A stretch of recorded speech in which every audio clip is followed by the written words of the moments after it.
What is it, Natasha? I'm making sure there aren't any lights on. It's carnival time. The servants aren't themselves. You have to keep an eye out just in case. Only last night I was walking through the dining room and I saw a candle burning. I haven't been able to find out who lit it. Not yet. You are watching Shaw Arts and Entertainment. I'm your host, Curtis Anderson. It's going to be a gong show today, folks. Stay tuned. We are on the set of Three Sisters, the kickoff production here at Greystone Theatre for the 2011-2012 season. We've got 4 actors and actresses, and I brought in the Biz, Jordan Bzdel, as seen every Tuesday on Shaw TV, stripped down. He's also part of the production. He wasn't in the scenes we just saw, but I thought I'd bring him on, and he can ask probably a little more in-depth of questions than I can, as he's part of it. But I'm going to start it off. Who wants to give a quick overview of what this whole thing is about? I don't know if we have to do a raise of hands thing here. I'm not used to working with this many people. What's this about? Well, it's actually the story of 3 sisters. There's Irina, who's the youngest. There's Masha, who's the middle sister, and Olga's the oldest. And it takes place over 5 years. And it's the story of how their life changes and how they find different things. Some of them find love. Some of them don't find love. Some of them cheat on their husbands. So that's basically the story. The rest of us are just filler characters, I guess. All right, we're gonna give the Biz a chance to shine. Who's this question addressed to, and what is it? This will be to all the actors.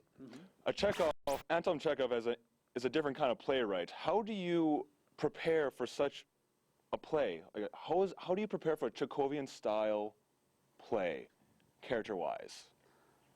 I guess I'll go first again. I prepare for it sort of like a lasagna because it's a multi-layered play. So you scrape the surface, and then you get the cheese, and then you dig into the noodles, and then you get to the meat of the play near the end, and then it's just like it opens up to you like an oyster, and then there's the pearl of wisdom in the middle. I'm using a lot of analogies. Wow, you get a good answer when you ask a good question. I'm learning so much today from the Biz. Same question, different answer. Same question. Reading the script. I know it sounds very simple, but the more you read it, like every time you would read the script, the more you would pick up from it, and the more you'd realize, like all the subtext in it, the more discoveries you would make about your character. All right, let's throw this over to the women here. Looks like you were kind of getting the cold shoulder. Andreyusha, sweet, why are you so quiet? And then you were kind of getting the cold shoulder. Wait, don't go.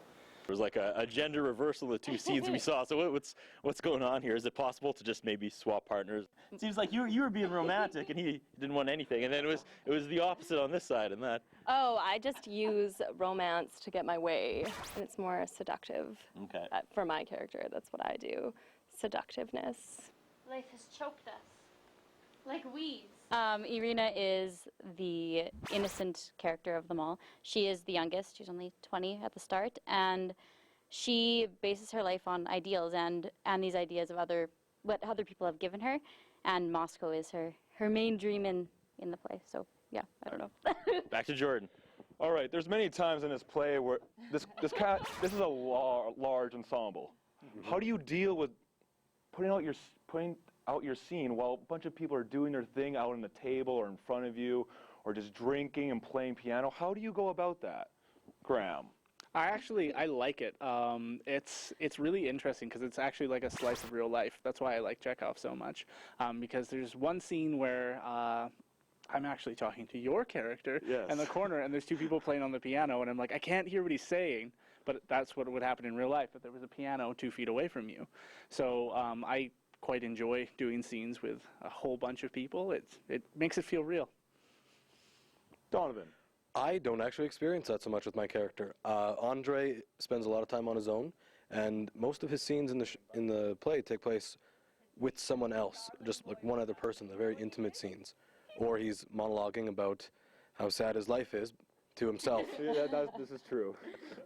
You like to slink away. You don't like the large crowd. No, you'll find Andre often slips away unnoticed, especially when you're talking. Especially when I'm talking. I got another question. Here you go, Curtis. Okay.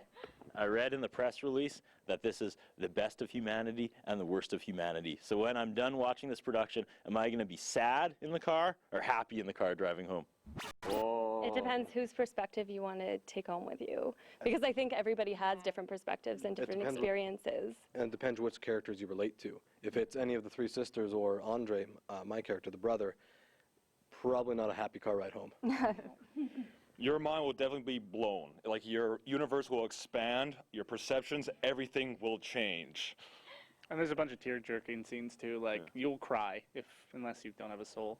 But It happens. Well, yeah, basically what everybody else said. I don't know. I can't answer. Thanks, guys. Everyone should come check this out, right? Woo! Yeah! That was amazing. Very good. Yeah.